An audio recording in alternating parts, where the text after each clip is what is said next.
ओम गणेशाय नमः। जय श्री कृष्ण। ओम नमो भगवते वासुदेवाय। ओम नमो भगवते वासुदेवाय।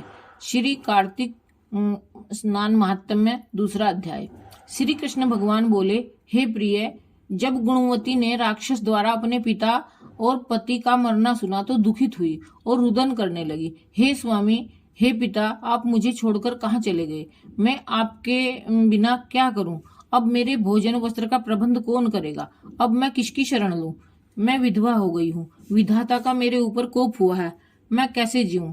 श्री कृष्ण जी बोले कि कुकरी के समान विलाप करती हुई, हवा से हुलते हुए केले के पत्ते की तरह कांपती हुई वह पृथ्वी पर गिर पड़ी। थोड़ी देर में सावधान होने पर फिर विलाप करने लगी और शोक समुद्र में डूब गई।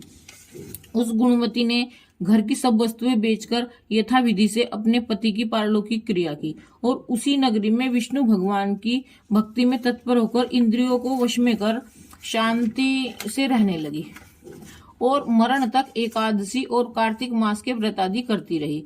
हे प्रिय, यह दोनों व्रत मुझे अत्यंत प्यारे हैं, जिसके करने से भोग और मोक्ष की प्राप्ति होती है, पुत्र और संपत्ति मिलती है। कार्तिक की तुला राशि पर सूर्य निकलने पर महापापी जो भी प्रातःकाल स्नान करते हैं वे भी मुक्ति को प्राप्त होते हैं। जो मनुष्य स्नान, जागरण, दीपदान और तुलसी का पालन करते हैं वे विष्णु के रूप हैं। विष्णु भगवान के मंदिर में झाड़ना, सतिया काढ़ना तथा विष्णु की पूजा आदि का कार्य जो मनुष्य करते हैं वह जीवन मुक्त होते हैं।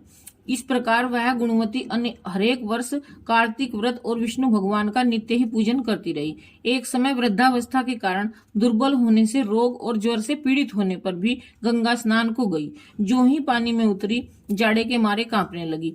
उसी समय गुणवंती ने आकाश से आता हुआ विमान देखा। शंख, चक्र, गदा, पद्म आदि आयुधों को लिए हुए विष्णु के रूप धारण करने वाले पार्षद गरुड़ की ध्वजा वाले अप्सराओं से युक्त ऐसे विमान में बिठाकर बैकुंठ को ले गए।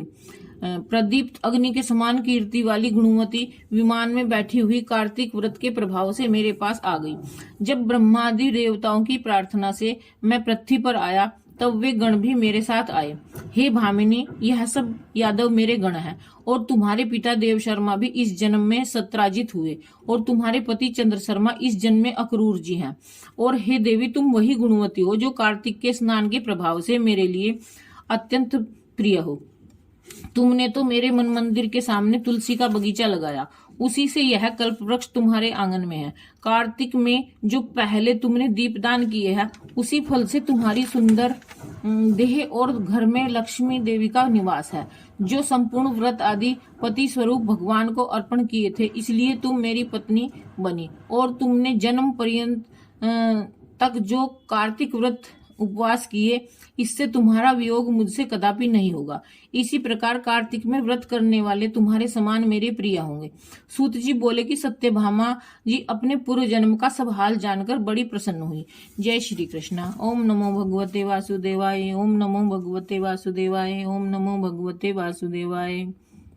इति कार्तिक मातम द्वितीय अध्याय समाप्त।